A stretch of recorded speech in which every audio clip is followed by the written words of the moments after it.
সবাইকে আমন্ত্রণ আন্তর্জাতিক সংবাদে। শুরুতেই জানিয়ে দেব সংবাদ শিরোনাম। প্রায় অর্ধ কোটি মানুষ বন্যায় ক্ষতিগ্রস্ত, নিহত 13 জন। এরপরেই জানিয়ে দেব ভারত শত্রুতা করে দেশের মানুষের উপর অত্যাচার নির্যাতনে নেমেছে, বললেন অ্যানি। আরও জানিয়ে দেব খাগড়াছড়িতে বন্যা পরিস্থিতির উন্নতি।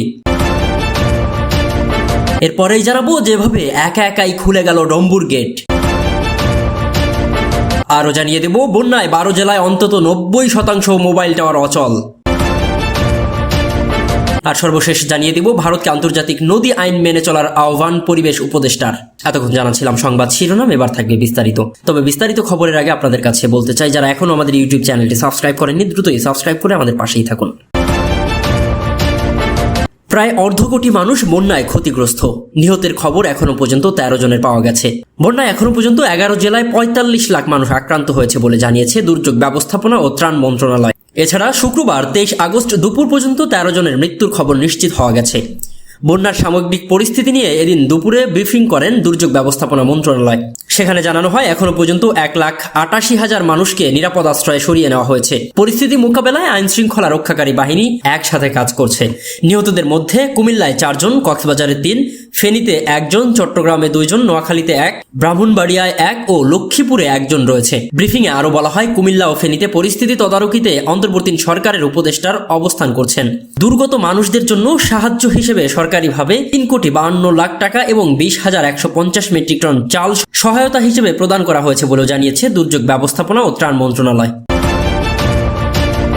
এদিকে ভারত শত্রুতা করে দেশের মানুষের উপর অত্যাচার নির্যাতনে নেমেছে, বললেন অ্যানি। বিএনপির যুগ্ম মহাসচিব শহীদ উদ্দিন চৌধুরী অ্যানি বলেছেন, বন্যায় দুর্দশাগ্রস্ত মানুষের কাছে ছুটে যাওয়াই এই মুহূর্তে বিএনপির প্রধান কাজ। এখন যে ঢল নামছে এটি কোনো স্বাভাবিক বৃষ্টি বা প্রাকৃতিক দুর্যোগের পানি নয়, এটি পার্শ্ববর্তী দেশ ভারত বাঁধ কেটে পানি ছেড়ে দিয়েছে, যার কারণে দেশের মানুষ ভুক্তভোগী। ভারত শত্রুতা করে বাংলাদেশের মানুষের উপর অত্যাচার নির্যাতনে নেমেছে। শুক্রবার 23 আগস্ট দুপুর 12টার দিকে লক্ষ্মীপুর সদর উপজেলার ভবানীগঞ্জ এলাকায় পথসভায় এসব কথা বলেন। এরপর তিনি বন্যায় দুর্গতদের মাঝে ত্রাণ সামগ্রী তুলে দেন এবং বন্যায় ক্ষতিগ্রস্ত বিভিন্ন এলাকা পরিদর্শন করেন তিনি। অ্যানি বলেন, বর্তমানে মানুষের যে অসহায়ত্ব তা আর কখনো দেখা যায়নি। বন্যা দুর্গত এলাকার প্রত্যেকটা মানুষের ঘরে ত্রাণ পৌঁছে দেবে বিএনপি। এছাড়া সরকারি ত্রাণ সামগ্রী যেন প্রত্যেক মানুষ পায় সেজন্য অন্তর্বর্তী সরকারের কাছে অনুরোধ করেছেন অ্যানি। এ সময় উপস্থিত ছিলেন জেলা বিএনপি সদস্য সচিব শাহাবুদ্দিন সাবু, যুগ্ম আহ্বায়ক অ্যাডভোকেট হাসিবুর রহমান হাসিব সহ আরও অনেকে। এদিকে খাগড়াছড়িতে বন্যা পরিস্থিতি উন্নতি। খাগড়াছড়িতে প্লাবিত এলাকাগুলো থেকে পুরোপুরি পানি নেমে গেছে। পানি নেমে যাওয়ায় ভোর থেকেই জমে থাকা কাদা ময়লা আবর্জনা সরিয়ে ঘরবাড়ি পরিষ্কার করছেন ভুক্তভোগী মানুষেরা। শুক্রবার 23 আগস্ট বেলা বাড়ার সঙ্গে সঙ্গে স্বাভাবিক হতে থাকে প্লাবিত এলাকার জীবনযাত্রাও। প্রতিটি এলাকায় বিশুদ্ধ পানির সংকট দূর করতে জনস্বাস্থ্য প্রকৌশল অধিদপ্তর থেকে পানি বিশুদ্ধকরণ ট্যাবলেট বিতরণ করা হচ্ছে। বিচ্ছিন্ন হওয়া বিদ্যুৎ সংযোগ লাইন চালু করে দেওয়া হয়েছে। এর আগে বৃহস্পতিবার 22 আগস্ট টানা বৃষ্টিতে জেলা সদরের উত্তর দক্ষিণ গঞ্জপাড়া, শান্তিনগর, আরামবাগ, কলেজপাড়া, খবংপুরিয়া, মুসলিমপাড়া, মেহেদিবাগ, বটতলীয়, গোলাবাড়ি সহ পৌর এলাকার 9টি ওয়ার্ডই কম বেশি প্লাবিত হয়। কয়েক ঘন্টা টানা পানিবন্দী ছিল এসব এলাকার মানুষ।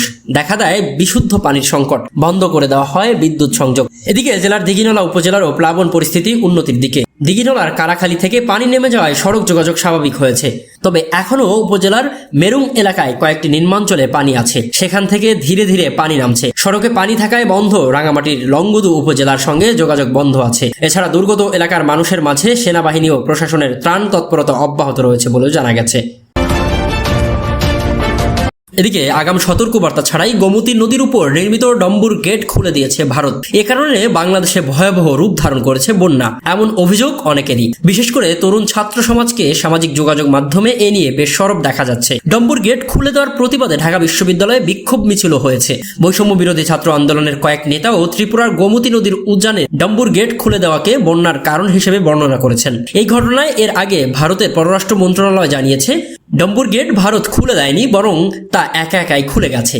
আর গেট খোলার কারণে বন্যা হয়নি, অতিবৃষ্টি বন্যার মূল কারণ। দেশটির মন্ত্রণালয়ের এই বিবৃতি নিয়ে ফেসবুকে নানা মাধ্যমে ট্রল করেন বাংলাদেশি নেটিজেনরা। এবার এর ব্যাখ্যা দিয়েছে ত্রিপুরার বিদ্যুৎ প্রতিমন্ত্রী রতন লাল নাথ। তিনি বলেন, তারা বলেছেন যে আমরা ডাম্বুলার গেট খুলে দিয়েছি। সেটা যে সঠিক তথ্য নয় তা দেখার জন্য তাদের যদি সীমান্ত পেরিয়ে ত্রিপুরা আসেন আমি নিজে গাড়ি করে তাদের নিয়ে যাব ডাম্বুর গেট দেখাতে। তিনি বলেন তারা নিজেরা দেখতে পারেন যে আমরা নিজে থেকে গেট খুলে দিতে পারি কিনা, সেটা কি সম্ভব কিনা। ত্রিপুরার বিদ্যুৎ মন্ত্রী রতনলাল নাথ বলেছেন যে প্রচারটা করা হচ্ছে ডম্বুর গেট খুলে দেওয়া নিয়ে, সেটা অপপ্রচার ছাড়া কিছুই নয়। গোমতী জলবিদ্যুৎ কেন্দ্রের কোনো গেট খুলে দেওয়া হয়নি। তিনি আরো বলেন এই বিদ্যুৎ কেন্দ্রের জলধারাটি সর্বোচ্চ ধারণ ক্ষমতা 94 মিটার। জলস্তর এর বেশি উঠলে একা একাই জল গেট দিয়ে বেরিয়ে যাবে। জলস্তর আবার নিচে নেমে গেলে নিজে থেকেই গেট বন্ধ হয়ে যাবে। তিনি বলেন জলস্তর সর্বোচ্চ ধারণ ক্ষমতার বেশি হয়ে যেতেই জলধারের দুটি গেট দিয়ে জল বেরোচ্ছে।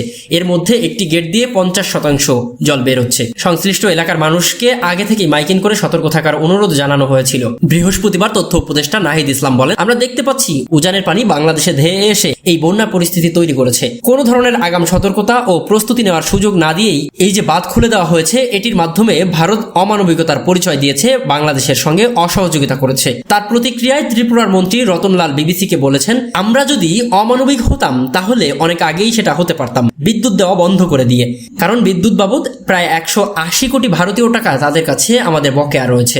তিনি বলেন তাও নিয়মিত 50 থেকে 60 মেগাওয়াট বিদ্যুৎ আমরা সরবরাহ করে যাচ্ছি, অথচ আমাদের নিজেদের রাজ্যের বহু জায়গায় বিদ্যুৎ নেই এখনো। তিনি আরো বলেন 1993 সালের 21 আগস্ট ত্রিপুরার সাবরুমে একদিনে 247 মিলিমিটার বৃষ্টির রেকর্ড ছিল, আর এই বছর 20 আগস্ট একদিনে বৃষ্টি হয়েছে 375.8 মিলিমিটার। ঠিক 31 বছর পর একদিনে এত বৃষ্টি হয়েছে। পুরো মাসের হিসেব যদি দেখি, আগস্ট মাসে 21 দিনে স্বাভাবিক বৃষ্টিপাত হওয়ার কথা ছিল 214 মিলিমিটার, সেখানে বৃষ্টিপাত হয়েছে 538.7 মিলিমিটার, অর্থাৎ 151% বেশি।